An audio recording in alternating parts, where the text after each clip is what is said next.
Hi friends. तर चला, आता मी जालना जिल्ह्याचे तुम्हाला पोलीस भरतीचा जो आज झालेला पेपर आहे 15 मार्च 2026 रोजी, त्याचं मॅथ्सचं गणिताचं जे एक्सप्लेनेशन आहे विथ सॉल्युशन, ते पण एकदम डिटेलमध्ये समजून सांगितलेलं आहे. तो व्हिडिओ बघायचा असेल तर बघू शकता. आणि आता मी छत्रपती संभाजीनगरचा पोलीस भरतीचा पेपर घेऊन येत आहे, तर हा पण तुम्ही व्हिडिओ बघा. जर तुम्ही पेपर दिलेला असेल तर नक्कीच तुमचं उत्तर बरोबर आहे किंवा नाही ते तुम्ही क्रॉस चेक करू शकता. तर चला मित्रांनो, चला सॉल्व करूया आपला पेपर वेळ न घालवता. तर इथं काय प्रश्न काय म्हणतोय बघा. 25,700 या व्यवहारी अपूर्णांकाला दशांश अपूर्णांकात रूपांतर करा. आता दशांश अपूर्णांकात आपल्याला रूपांतर करायचं आहे कशाचं? दिलेल्या संख्येचं. आता दिलेली संख्या काय आहे बघा.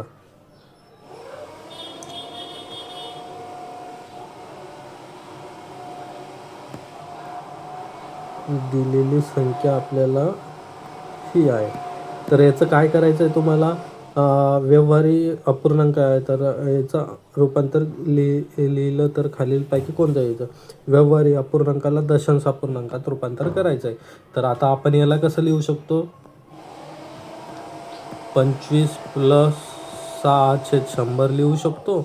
तर हो, तर 25 जसेच्या तसे राहील, प्लस आता 2 शून्य आहे म्हणून 0.2 अंकानंतर पॉईंट द्या. 25 + 0.6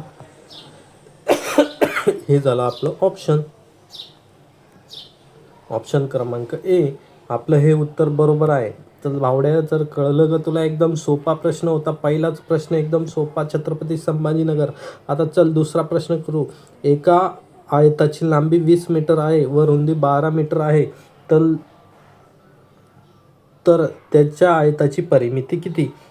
चल मित्र, आता तुला मी सगळं समजून सांगतो. आता आयत आहे, तर आयत तू काढला.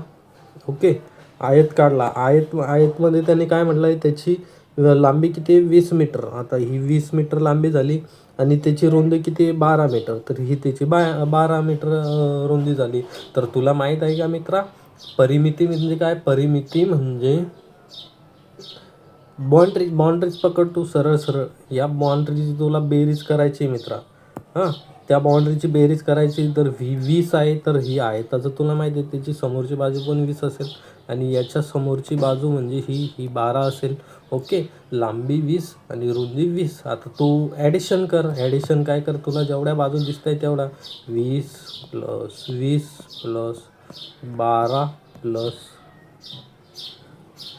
12 तुझी किती झाली? 40 + 12 आणि 12 24 किती झाली? 64. ज्या मित्राला काहीच येत नाही अशा मित्रांना पण समजेल या भाषेमध्ये मी तुम्हाला डिटेल सॉल्युशन देतोय मित्रांनो. तर आपलं उत्तर किती आलं? आपलं उत्तर आलं एकदम 64. ओके, आता प्रश्न तिसरा बघ. अरे बघ, काळजी करू नको, सगळं सॉल्युशन मी तुला देईल. तर याच्यामध्ये काय दिलं आहे? पर्यायी अचूक उत्तर आहे. खालीलपैकी कोणता पर्याय अचूक आहे ते तुला सॉल्व करायचं आहे. 9 आणि 4 किती होता? पहिलं ऑप्शन बघ. 9 + 4 किती होतात? 13. 13 > 12. म्हणजे त्याचं म्हणणं काय? हे 12 ही संख्या 13 पेक्षा मोठी आहे. तर हे बरोबर आहे का रे? तुला कळतं का काही? हे बरोबर कसं असेल? तर बघ, 13 ही मोठी आहे 12 पेक्षा. याचं तोंड 13 कडे पाहिजे, म्हणजे हे बरोबर आहे. हे आपलं लिहिलेलं चुकीचं आहे, म्हणजे ऑप्शन नंबर ए आपलं चुकीचं आहे. आता ऑप्शन नंबर बी बघ. बी मध्ये काय लिहिलं ते ना? 338 ही मोठी आहे 338 पेक्षा. आता तू एवढ्यातच चुतीया नसेल तू की तुला समजणार नाही की बाबा हे बघ, 138 ही बरोबर आहे 138च्या, म्हणजे आपलं हे पण ऑप्शन चुकीचं आहे. आता ऑप्शन नंबर 3 बघ. ऑप्शन नंबर 3 मध्ये काय म्हणलंय? 23 + 4. 23 + 4 म्हणजे किती? 27 = 4 + 23. त्यांनी काय केलं? फिरून केलं. 23 + 4 आणि ते 4 + 23. 27 = 27. हे आपलं बरोबर आहे का? तर हो, आपलं हे बरोबर आहे मित्रा. 27 इज इक्वल टू आपले 27 येत आहे. आता ऑप्शन क्रमांक डी बघ, 15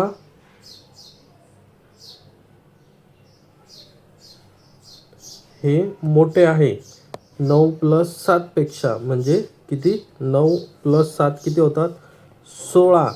तर बघ आता इथे पण त्यांनी चुकी केली, 16 हे 15 पेक्षा तर मोठे येईल ना, तर त्याचं चिन्ह असं पाहिजे होतं. म्हणजे ऑप्शन क्रमांक 4 पण आपलं काय झालं, चुकलेलं आहे. म्हणजे आपलं करेक्ट ऑप्शन किती आलं, ऑप्शन क्रमांक सी. बघ मित्रा, अशा प्रकारे आपण सॉल्व केलेलं आहे. एकदम सोपे प्रश्न आहे मित्रा. तुला इथे पेन घ्यायची गरज नव्हती. 9 + 4 13 दिसतंय तुला, आणि 12कडे तोंड, हे ऑप्शन कटलं. 138 इज इक्वल टू 138 हे पण ऑप्शन कटलं. आता इथं बघ, 23 + 4 27, 27 + 27 इज इक्वल टू 27 येत आहे. हे आपला ऑप्शन बरोबर आहे. तर अशा प्रकारे तू सॉल्व करू शकतो. तर आता पुढचा प्रश्न बघ. पुढचा प्रश्न काय म्हणतोय, 19,315 भागीला 1,000 या व्यवहारी अपूर्णांकाचे दशांश अपूर्णांकात रूपांतर करा. तर याचं दशांश अपूर्णांकात रूपांतर करायचं आहे तर हे एकदम सोपं आहे. बघ, आपलं संख्या किती आहे, 19,315. 19,315 भागीला किती आहे, 1 2 3 1000. तर इथं किती शून्य आहे, 1 2 3 3 शून्य आहे ना. चल बघ, संख्या जशीच्या तशी लिहिली. आता 3 शून्य आहे तर भागीला 3 1,000 आहे ना, तर 1 वर किती, 3 शून्य आहे. तर 3 अंक सोड इकडून बरं, इकडून नको सोडू. इकडून सोडलं तर घोळ होईल. इकडून सोडायचं कधी पण. तू लिहितो उजव्या हाताने, तर उजव्या हाताकडून सुरुवात कर. 5 म्हणजे 1 2 3 म्हणजे आपला पॉईंट कुठे येईल, 19च्या नंतर. म्हणजे उत्तर किती झालं, 19,315.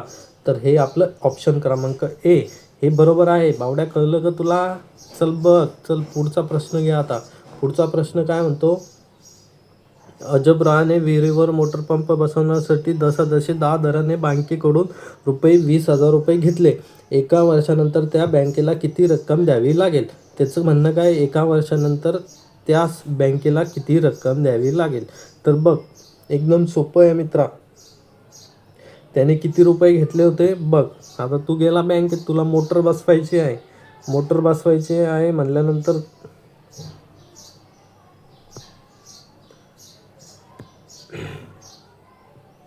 तुला पैसे तर लागणारच. तर पैसे लागणार आहेत मित्र. तर त्याने काय केलं, ₹20,000 कर्ज घेतलं. तर ₹20,000चं व्याज दर किती आहे, 80 वर्षाला. तर 20,000 लिहि तुझे. आपल्याला माहित आहे दशादशी किती दराने घेतले त्याने, दर किती आपला 8%. व्याजचं सूत्र जर तुला माहीत असेल, सरळ व्याज, तर मुद्दल गुणिला दर, सॉरी इकडे नाही लिहित मी, खाली लिहून देतो तुमच्यासाठी. चला इथेच लिहितो, इथं येईल तुम्हाला. व्याज काढायचं आहे तुम्हाला. तर बघा, मुद्दल गुणिला दर गुणिला वर्ष भागीला 100 हे झालं आपलं. हे आपली मुद्दल किती त्याला, 20,000. ओके. त्याच्यासाठी त्याला दर किती आहे, 8%. आणि वर्ष किती, एका वर्षासाठी म्हणलं तर गुणिला 1 भागीला 100. तर बघ, हे 2 शून्य गेले, हे 2 शून्य गेले, राहिले किती तुझे, 200 गुणिला 8 राहिले. तर आता हे 2 शून्य जसे तसे ते 8 दोन्ही किती होतात, गुणाकार कर यांचा 16. तर आपलं किती उत्तर आलं, 1600 त्याचं व्याज आलं. पण त्याला किती रक्कम द्यावी लागेल, त्यांनी एकूण रक्कम विचारली आहे. आपली मुद्दल तर त्याला द्यावीच लागेल ना. मुद्दल किती आपली, 20,000. ओके. आणि त्याला द्यावी किती लागते, 1600 व्याज त्याच्यावरती. म्हणजे हे तुला प्लस करायचे आहे. तर किती आलं हे, 0,0612 एवढे रुपये त्याला बँकेला द्यावे लागेल. ओके. 21,600 रुपये. म्हणजे त्याची मुद्दल 20,000 आणि 1,600 रुपये त्याचं व्याज. तर ऑप्शन क्रमांक सी आपलं उत्तर बरोबर आलं भावड्या. चल बघ पटापट दुसरं गणित बघ. चल, अशाच प्रकारे मी तुम्हाला सगळ्या जिल्ह्यांचे सॉल्युशन, तुम्ही कमेंट करा फक्त कोणत्या जिल्ह्याचं देऊ. तुम्हाला त्या जिल्ह्याचं सॉल्युशन विथ एक्सप्लेनेशन मी देऊन टाकेल. मला रिझनिंग पण घ्यायचं आहे. तर चला, आता पुढची क्वेश्चन बघा, 195, 312, 546 या महत्तम सामायिक विभाज्य काढा. आता त्याचं म्हणणं काय की याचा मसावी काढायचा आहे. 195, 312 आणि 546. तर याचा त्याचा मसावी काढायचा आहे. मसावी कसं काढायचा मित्र बघ, 100 येत नसेल तुला तर मी सांगतो. 195 आहे, 195ला कशाने भाग जाईल, शेवटचे अंक 5 आहे तर 5ने भाग देऊन टाक. सरळ सरळ अगोदर 5ने भाग दिला तर 5 त्रिक 15 झाले. उरले किती, 4. 5 7 35 झाले. 5 1 5 त्रिक 15 झाले. उरले 4. 5 9 45. मित्र इथं 39 येईल ना. बघ इथं किती येईल, 4 उरले ना. 5 त्रिक 15, 15 नंतर उरले 4. 5 9 45. तर हे झाले 195चे फॅक्टर. आता याचे पण अवयव पाडून घे. कशाचे, 312चे. आता 312 आहे म्हटल्यानंतर याला कशाने 4ने भाग जातो का बघ. चल जातो 4ने भाग. 4ने भाग देऊन टाक. 4 1 4 7 28. ओके, 7 आले, उरले किती, 4 8 32. आता हे झाले किती, 78. आता तुला माहिती आहे परत 78ला 78ने कशाने भाग जातो, 2ने देऊन टाक. 78ला 2ने भाग देऊन टाक. तर आपण इथं देऊन टाकू. इथं 4 गुणिला 2 गुणिला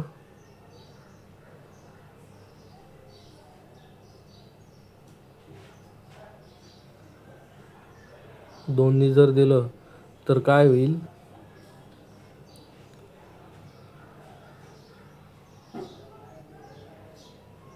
3ने देऊन टाकू आपण. 3ने 3 2 7, 3 6 18. सॉरी,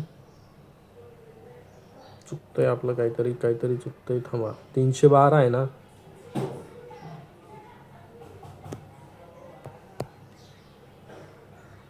येईल जर परत आपण भाग दिला 5 गुणिला 3ने भाग जातो ना. 3 1 3, 3 त्रिक 9, 13. आता याला कितीने भाग देऊ आपण, 8ने द्यायचं का. चला 8ने देऊन टाकू. 8 त्रिक 24. 8 त्रिक 24 आणि नंतर किती, 24मधून किती उरले, 7 8 9 72. आता परत याला कशाने 3ने जर भाग दिला आपण तर हे 13 त्रिक 39 हे होतात.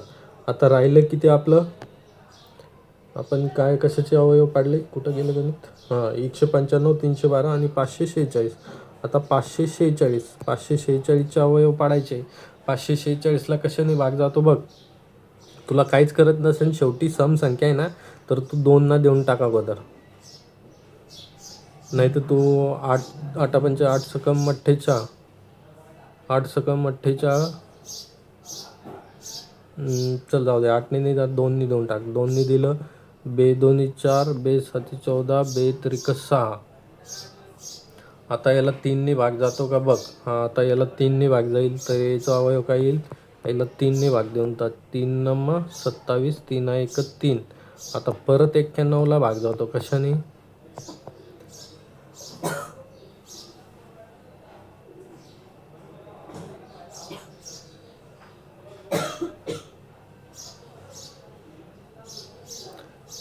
17 त्रिक 13 13 2 26, 33 39, 43 52, 13 5 65, 13 सकम 78 आणि 13 7 91. तो म्हणजे याला 7 गुणिला 13. तर याला भाग गेला 13ने. तर बघ आता तुला मसावी म्हणजे काय, महत्तम सामायिक विभाज्य. बघ आता याच्यामध्ये तुला 13 आणि 3ची पेर दिसते. 13 आणि 3 कॉमन आहे, ही 3 आणि ही 13. तर म्हणजे मसावी काय येईल, 3 गुणिला 13 म्हणजे किती येईल, 13 त्रिक 39. 39 उत्तर आहे का आपलं. तर आहे ऑप्शन क्रमांक डी. तर हे झालं मित्रा तुझं उत्तर. ओके, चल घे पटापट पुढचा क्वेश्चन घे. पुढचा क्वेश्चन काय म्हणतो, 3x - 11y. आता 3x आहे -11y इज इक्वल टू, अरे सॉरी हां,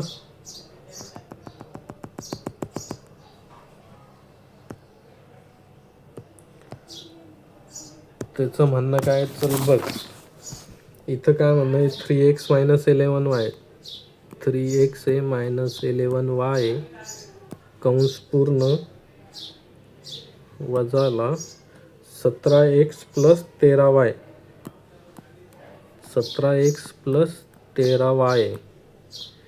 तर तुला याचं उत्तर काढायचं आहे. तर बघ ब्रॅकेट काढून टाका, 3x - 11y - 17x. आता हे मायनस ब्रॅकेट काढतोय आपण, कंस काढतोय म्हणजे प्लस येतं, हे किती होईल -13y. आता तुला माहिती आहे x आणि 3x - 17x - 11y - 13y, yची आणि xची ज्या संख्या होत्या ते मी एकत्र केल्या. आता तुला माहिती आहे 17मधून 3 गेले किती उरतं रे मित्रा, 17मधून 3 गेले तर 14 आणि x म्हणजे -14 उरले इथं. आणि इथं मायनस किती होईल, आता हे y जसंच तसं आहे, 11 आणि 13 किती होतात 24. ओके, तर तू काय कर, -2 जर तू कॉमन काढलं, -2 कॉमन काढतोय तर इथं किती येईल 7x + 12y. तर हे ऑप्शन आहे का बघ तिथं, 7x + 12y, ऑप्शन डी इथं y आहे मित्रांनो. 7x + 12y, 7x + 12y हे ऑप्शन येणार नाही मित्र. आपण -2 पण घेतलं आहे ना, -2 तिथं यायला पाहिजे, म्हणून तुझं ऑप्शन नंबर डी हे बरोबर झालं त्या गणिताचं उत्तर. ओके, चल बघ आता पुढचं एक्झाम्पल बघ फास्टमध्ये एकदम. मला दुसऱ्या पण जिल्ह्यांचं घेऊन यायचं आहे. तुम्ही कमेंटमध्ये सांगा कोणत्या जिल्ह्याचं घेऊन येऊ, ज्या जिल्ह्याचे कमेंट जास्त येईल त्या जिल्ह्याचं मी पटकन घेऊन येईल. आता बघा इथं तुम्हाला काय करायचं आहे, क्यूब रूट काढायचं आहे. कशाचं, घनमूळ काढायचं आहे 0.125. आता बघ घनमुळात किती रे मित्रा, 0.125 आहे. आता तुला माहिती आहे, आता हे घनमूळ जसं तसं राहू दे. आता तुला याचा पॉईंट घालवायचा आहे, तर तुला काय करायचं लागेल, 0.125 आहे, पॉईंट नंतर 3 अंक आहे ना, तर तुला त्याच संख्येला काय करावं लागेल, 1000ने गुणावे लागेल आणि 1000ने भागावे लागेल. म्हणजे हे वर्गमुळात किती येईल, आता याने 1000ने गुणला तर तुझा पॉईंट निघून जाईल, 125 राहील आणि खाली 1000 जशीच्या तसे राहील. आता तुला माहिती आहे 125 कशाचा घन आहे रे मित्रा, 5चा, आणि 10 कशाचा आहे, आपलं 1000 कशाचा आहे तर 10चा. तर तुझं उत्तर किती आलं, 5/10, म्हणजे 5 5, 5 2 10, 1/2, 1/2 म्हणजे किती 0.5. हे तुझं झालं ऑप्शन सी बरोबर आले. तुझे किती मित्र बरोबर आले सांग पटकन कमेंटमध्ये, तुझे बरोबर आले का नाही. चल आता दुसरा घेऊ. दुसरं पेज, ते पेज संपलं आपलं, त्याच्यावरती सगळे एक्झाम्पल आपण घेतले. दुसरं पेज बघू आता. दुसरं पेजमध्ये काय, राहुलचे वजन त्याच्या लहान भावाच्या वजनाच्या दुप्पट आहे. त्याचं म्हणणं काय, राहुलचे वजन किती आहे, त्याच्या लहान भावाच्या वजनाच्या दुप्पट आहे. दोघांचे मिळून वजन 63 किलोग्रॅम आहे. तर राहुलचे वजन किती. आता तिने काय सांगितलं, राहुलचे वजन, आता जे विचारलंय त्याचंच एक्स करायचं हा, एक्स. राहुलचे वजन त्याच्या लहान भावाच्या वजनाच्या दुप्पट आहे.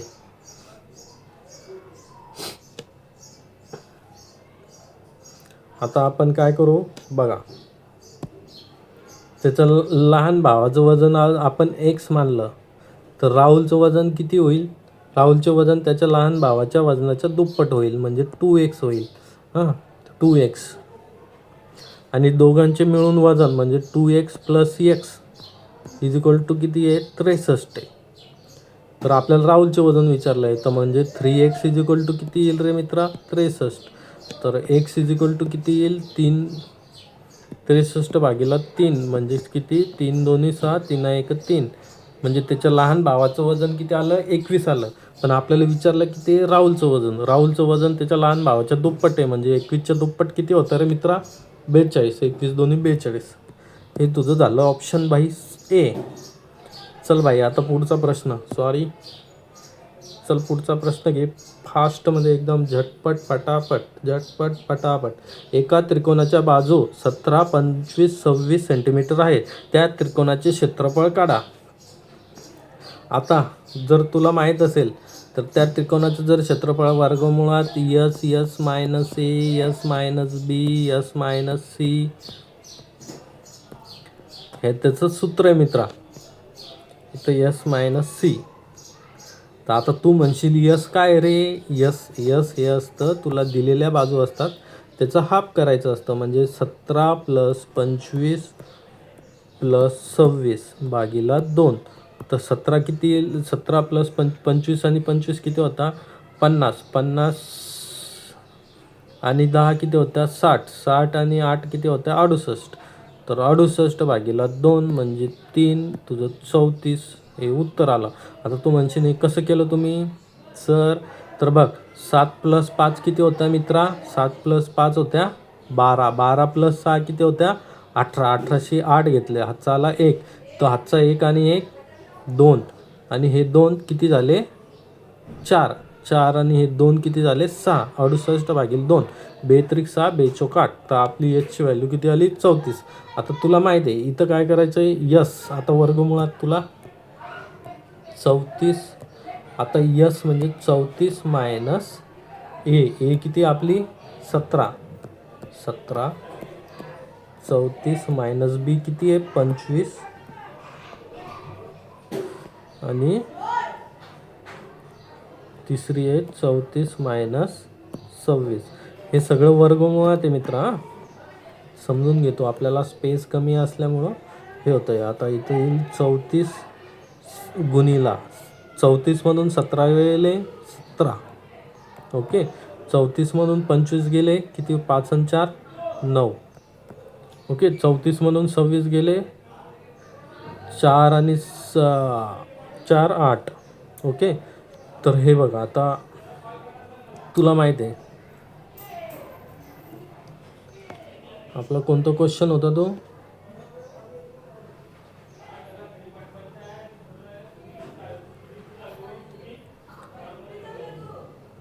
17 दोन्ही 34.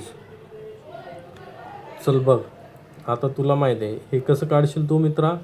हे 34 गुणिला आता हे 4 कसे लिहिशील 4ला तू असं बाय फॉरगेट करू शकतो ना 4 गुणिला 2 आणि ह्या 17चा आणि ह्या 2चा जर गुणाकार केला ते किती येईल 34. ओके हे 9 जसे तसे आणि हे 4 गुणिला जसेच्या तसे. हे बाय फॉरगेशन केल्यानंतर कसं येईल मित्रा 34 गुणिला 34 आणि हे 9 चौक 36.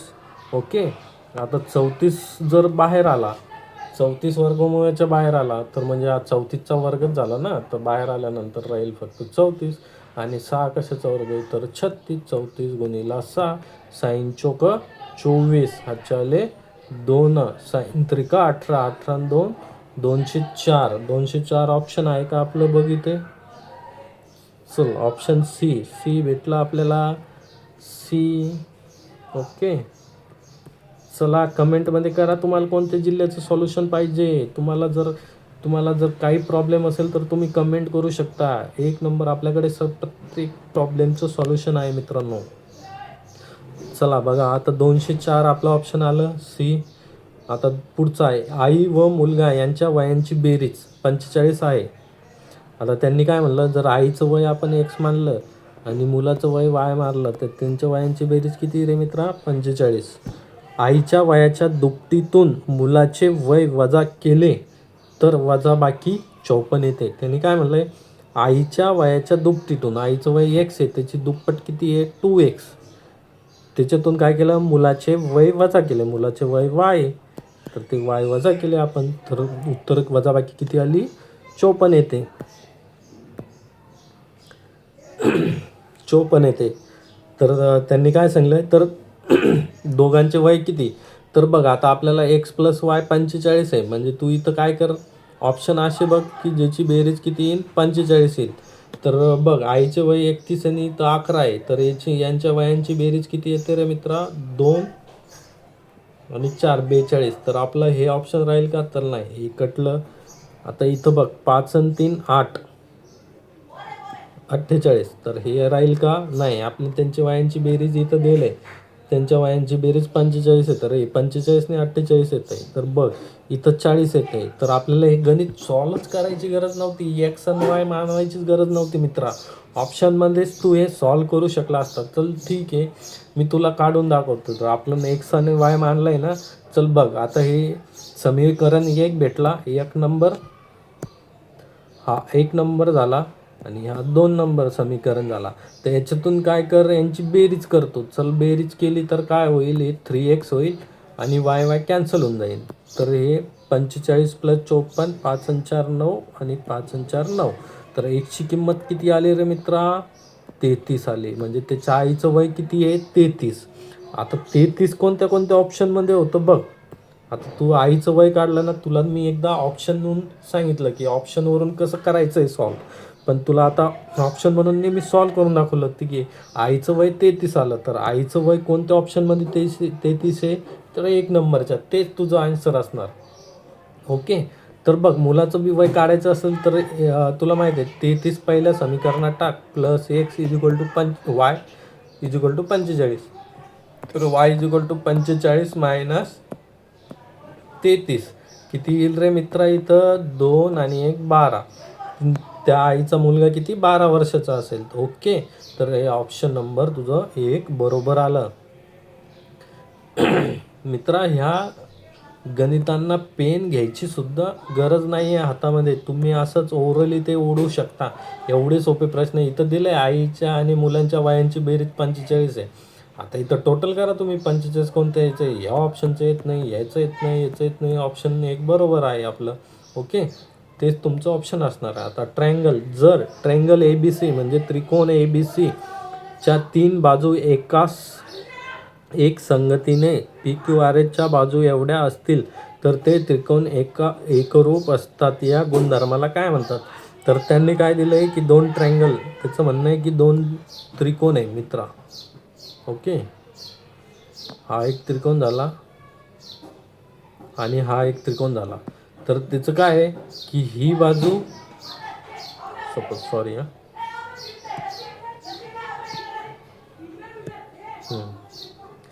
त्याचं म्हणणं आहे की ABC आहे, ABC आणि PQR.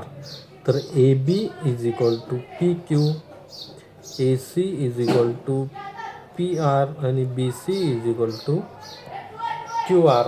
तर असं त्याचं म्हणणं आहे. आता तिन्ही बाजू एक संगत असल्यामुळं काय होईल? बाजू बाजू बाजू, तिन्ही बाजू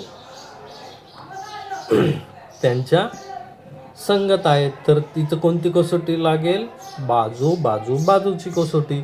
आपलं ऑप्शन काय झालं? डी. तर ही बा को बा कधी लागेल? 2 कोण संगत असेल आणि 1 बाजू.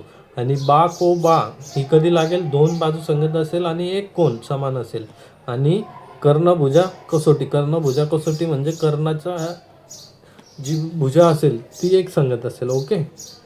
10 दराने 900 रुपयाचे किती वर्षात चक्रवाढ व्याज 1890 रुपये होईल? आता यांनी काय दिलंय? 10% दराने. एका वर्षाचं व्याज जर तू काढलं मित्रा, एका वर्षाचं व्याज 9,000चं किती येईल 10% दराने? तर हे 2 शून्य गेले 900 रुपये. ओके. 900 रुपये तुझं व्याज आलं एका वर्षाचं. आता दुसऱ्या वर्षी काय होईल? ह्या 9,000वर तुला व्याज तर द्यावंच लागेल. हे पहिल्या वर्ष झालं. आता दुसऱ्या वर्षाचं ह्या 9,000वर व्याज किती आलं आपलं? 900 रुपये. ओके. दुसऱ्या वर्षी ते पण तुला द्यावं लागेल, प्लस ह्या 900वर 10% अजून द्यावं लागेल. 900वर 10% अजून तुला द्यावं लागेल ना. चक्रवृद्धी व्याज म्हणजे काय, व्याजावर व्याज तुला द्यावं लागेल. तर इथं किती आलं तुझं उत्तर, 900 प्लस 9 गुणिले 10 म्हणजे 90. टोटल व्याज तुला किती द्यावं लागेल मित्रा, 900 प्लस 990 म्हणजे हे किती, 0, 9 आणि 1890. म्हणजे तुला टोटल किती वर्ष लागलं, पहिलं आणि दुसरं 2 वर्ष लागले. 2 वर्षामध्ये तुला 1890 रुपये व्याज द्यायचं आहे. तर आपलं ऑप्शन किती आलं, वर्ष सॉरी हे 2 वर्ष. ओके मित्र, याला पेन घ्यायची सुद्धा गरज नव्हती. आता हे पण कसं, 9,000चे 10% किती आता 900. दुसऱ्या वर्षी 900 900 1800 म्हणजे 1800च्या जवळच व्हॅल्यू आहे, 1890 आहे. म्हणून आपलं ऑप्शन नंबर 2 एवढं काढण्याची पण गरज नव्हती मित्र त्यासाठी. ओके, तरी मी तुम्हाला काढून दाखवतोय कारण तुम्हाला समजण्यासाठी. ओके, हे झालं. आता एका गोलाची त्रिज्या 7 सेंटीमीटर आहे, तर त्या गोलाचे वक्र पृष्ठभाग काढा. तर बघा, आता गोलाचे वक्र पृष्ठफळ याचा फॉर्म्युला काय असतो, 4πr². तर 4 × पायची किंमत 22/7 दिली त्यांनी आणि आरची किंमत आहे त्रिज्या आपल्याला 7 दिली, 7 गुणिले 7. तर हे 7 गेले, हे 7 गेले, 7 चौक 28 गुणिले 22. तर कर याचा गुणाकार. याचा गुणाकार कसा करशील तू, चल बघ, याला काय करतो आता, 28 गुणिले 2, 28 दोन्ही 56 होतात, गुणिले 11. मी काय केलं, याला 22ला कसं लिहिलं, 11 गुणिले 2. ओके, आणि 28 गुणिले 2 केले, 56 गुणिले 11. आता तुला जर मल्टिप्लिकेशनची ट्रिक माहीत असेल, चल लिही. हे काय, 6 जसेच तसे लिही. 5 आणि 6 किती होतात, 11. चला 1 आणि हे 6, 616 याचं वक्रपृष्ठफळ होईल किती, 616 चौरस सेंटीमीटर. आपलं हे ऑप्शन आलं मित्रा. चल, एवढं एकदम सोपं गणित होतं हे गणित. बऱ्याच विद्यार्थ्यांना ते त्यांना गोलाचे वक्रपृष्ठफळ किती बाबा, त्रिज्यान पाय गेन असं वाचलं की लगेच त्यांच्या डोक्यात मस्तकात आग जाते. आता बघा, प्रश्न काय आहे, सी या रोमन संख्याचिन्हाचे खालीलपैकी कोणती संख्या अचूक दर्शवली आहे. आता बघ, याच्यामध्ये काय आहे, 50ला, 100ला, 1000ला आणि 500ला रोमन अंकामध्ये कसं लिहितं, तर तो चार्टच मी तुम्हाला दाखवतो. हे बघा, 1ला आय असं लिहितात, 5ला व्ही लिहितात, 10ला एक्स, एलला 50, सीला 100. तर हे इथंच दिलं आहे. तर तुम्ही हे लक्षात ठेवा, LCDM म्हणजे 50, 100, 500, 1000. LCD आपली LCD नसते का, LCDM हे लक्षात ठेवा तुम्ही. हे 10पर्यंत तर सगळ्यांना येतात रोमन अंक. 10 म्हणजे व्ही, 9 काढायचे असले तर असं काढायचं, 11 काढायचे असले तर हे 12 झाले. हे सगळ्यांना येतात. पण LCDM हे तुम्ही लक्षात ठेवू शकता. L म्हणजे 50साठी, C म्हणजे 100साठी, D म्हणजे 500साठी आणि M म्हणजे 1000साठी. हे तुम्हाला अगोदर नंतर विचारू शकता. तुम्हाला संख्या देईल 550 लिहा. मग तुम्ही कशी लिहिसाल 550, तुम्हाला माहिती आहे 500साठी काय D आणि 50साठी काय L. तर DL हे झालं. अशा प्रकारे तुम्ही संख्या तयार करण्यास सुद्धा सांगू शकतात. त्याच्यामुळे मी तुम्हाला सांगितलं. तर आपलं आता इथं C साठी किती आहे, आपलं 100. तर आपलं इथं किती ऑप्शन येईल, C साठी Cच ऑप्शन येईल. ओके, आता बघा, 59,30,478 या संख्येत अधोरेखित 5 अंकाची स्थानिक किंमत दर्शवणारे योग्य पर्याय निवडा. तर आता स्थानिक किंमत काढायची आहे. तर कशी काढायची, हा एकक स्थानचा अंक, हा एकक, दशक, शतक, हजार, 10,000, लक्ष, दशलक्ष. तर दशलक्ष म्हणजे 50 लक्ष. ओके, तर तुझं ऑप्शन किती येईल, सी. आता बघ, आता पुढचा क्वेश्चन बघ पटपट. आकाश, अजय व विजय हे 3 मित्र जत्रेला गेले आता जत्रेचं सीझन चालू आहे मित्रांनो, तर जत्रेला जा नक्कीच, मजा येते एकदम. ते जुने दिवस गेले, एकदम मजा यायची. तिथे एक टोप्यांचं दुकान होतं. 5 प्रकारच्या टोप्या होत्या. प्रत्येकाने प्रत्येकी प्रकारची टोपी आपल्या डोक्यावर घालून स्वतःचा फोटो काढून घेतला. त्यावेळी एकूण किती फोटो काढले गेले? चल बघ.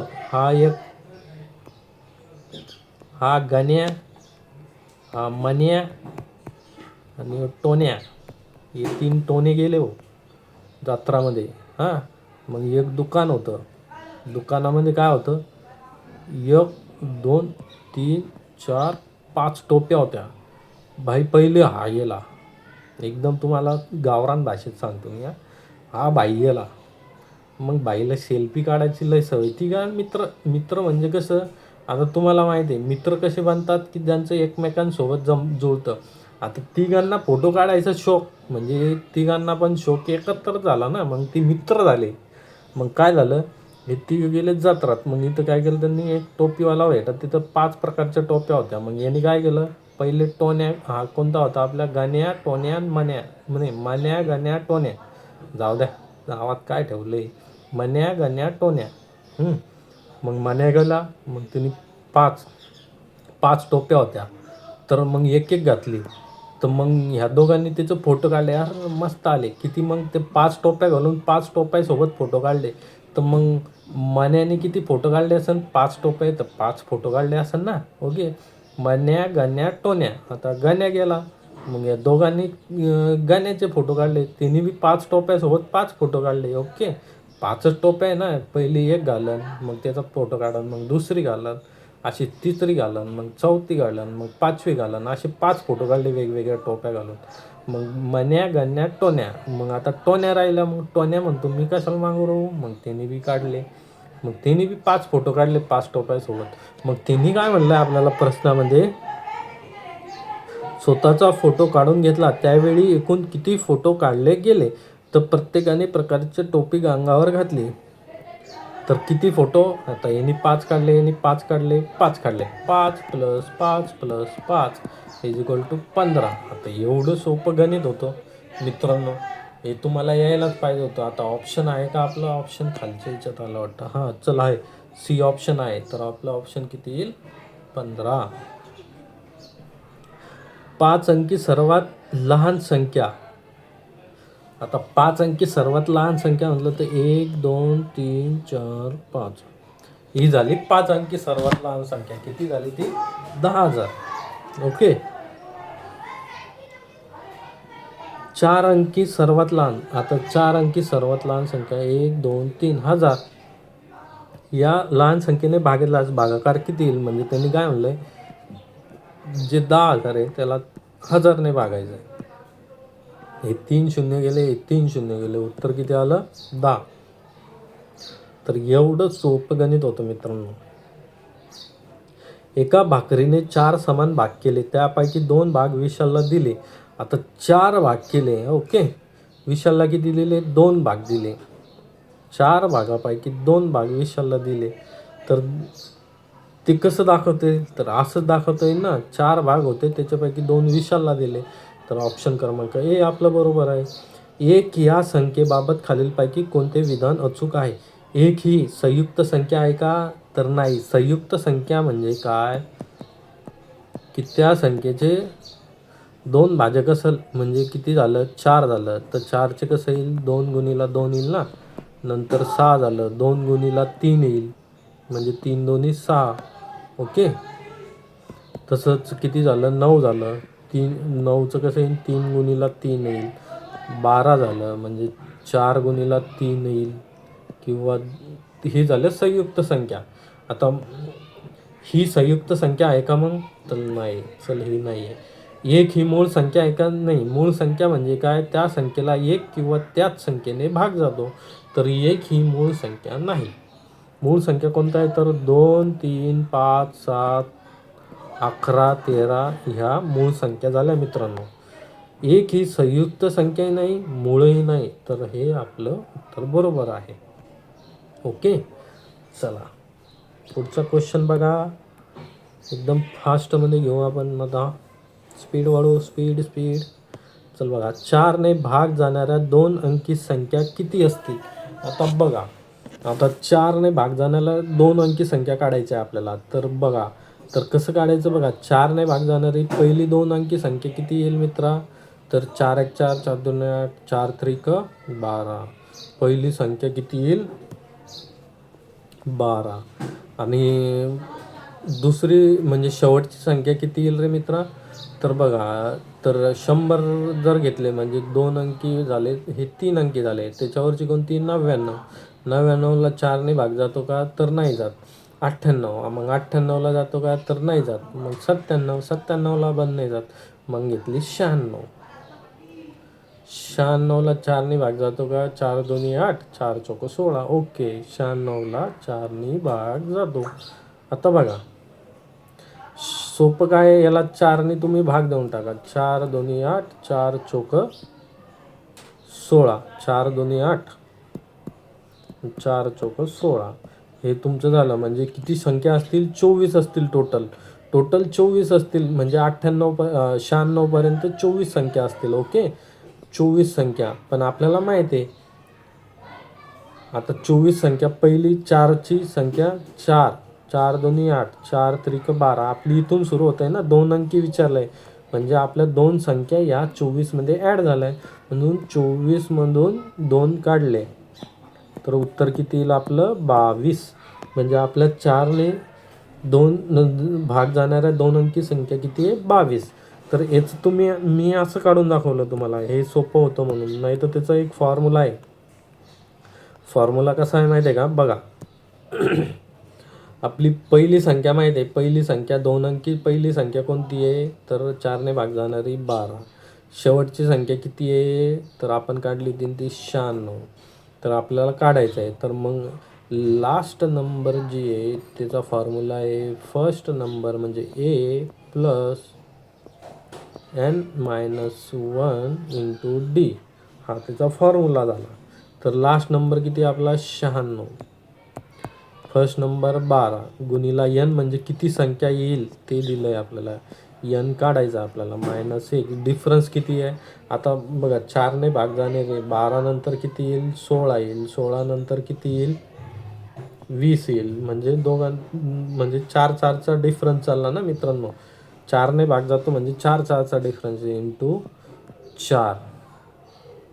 12 8 96. हे किती झालं? 12 8 याला भागूनच टाकत आहे. 12 8 96 आणि 4 1 4, 4 2 8. म्हणजे इथं किती राहिलं?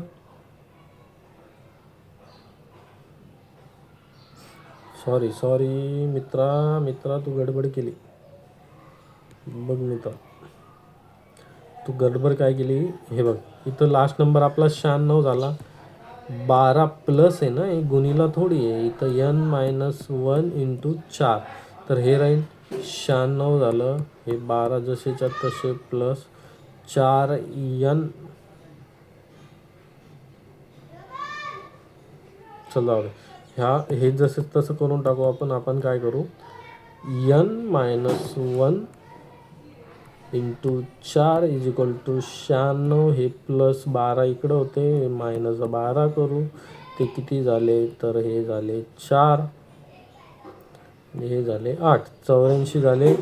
आता हा 4 इकडं भागीला आहे, तर हे गुणिला आहे, तर इकडं ते भागीला करू. तर ते किती येईल? 4 2 8, 4 1 4.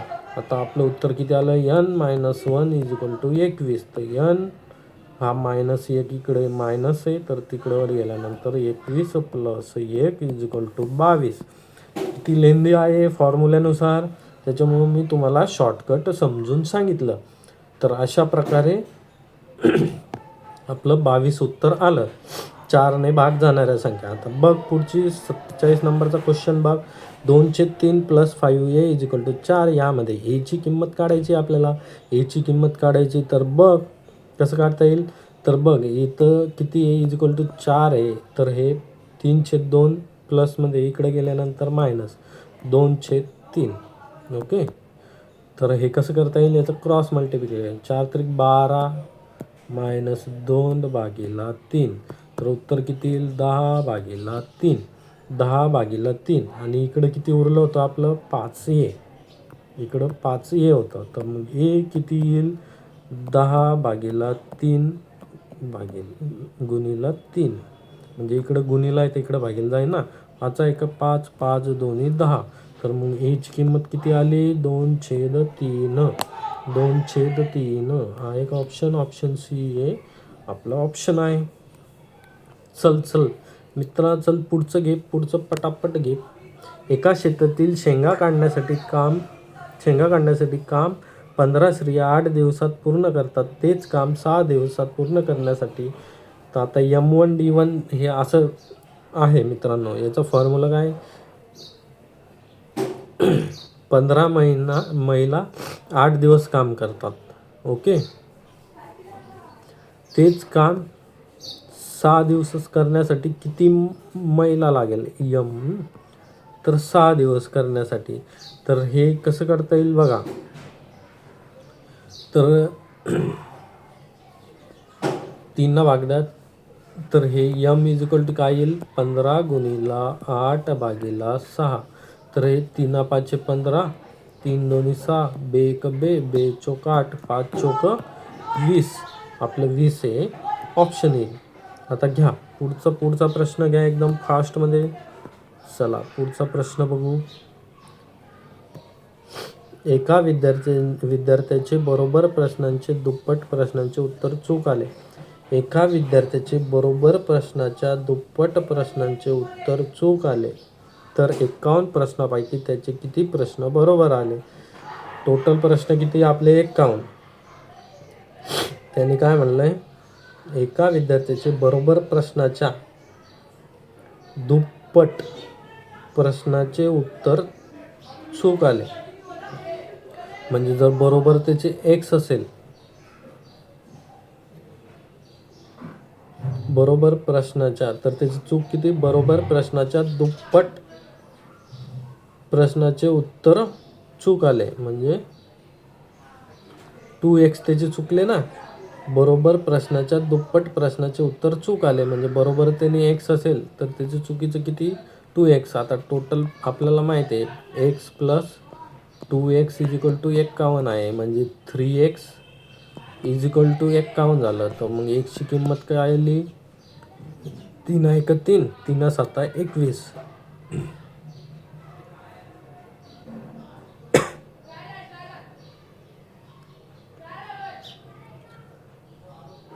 त्याचे किती प्रश्न बरोबर आले, तर बरोबर किती आले त्याचे 17 हे उत्तर बरोबर येईल. आता 17 म्हणजे 17 आणि त्याचे चुकीचे प्रश्न 17 दोन्ही 34 असतील. 7 आणि 4 11 म्हणजे 51 बरोबर येत आहे. आपलं उत्तर बरोबर आहे, म्हणजे त्याचे 17 प्रश्न बरोबर असतील. पुढील उदाहरण सोडवा. 16 गुणिला 5/10 + 4 - 3. आता हे कसं करायचं बघा. एकदम इथं कंचे भागू बेव बडो मातचा नियम लावायचा. म्हणजे काय 16 गुणिला 5 आहे, भागीला किती आहे 10 आहे, + 4 आहे - 3. ओके, 5 1 5, 5 2 10 कर, बे 1 बे, बे 8 16 कर. तर 8 + 4 आता हे 4 - 3 + 1 होईल, तर उत्तर किती येईल तुझं 9. उत्तर आलं. चला बघितलं, तर हे अशा प्रकारे आपण 25चे 25 गणिताचे प्रश्न सॉल्व केले, जे की छत्रपती संभाजीनगरच्या आजच्या पोलीस भरतीच्या पेपरमध्ये विचारले गेलेले आहे. तर तुम्ही मला कमेंट करा कोणत्या जिल्ह्याचं मी सॉल्युशन घेऊन येऊ, की तुम्हाला एकदम इझी जाईल, की तुमचे प्रश्न बरोबर आहेत की नाही ते बघायला. थँक्यू. आपल्या चॅनलला सबस्क्राईब करा.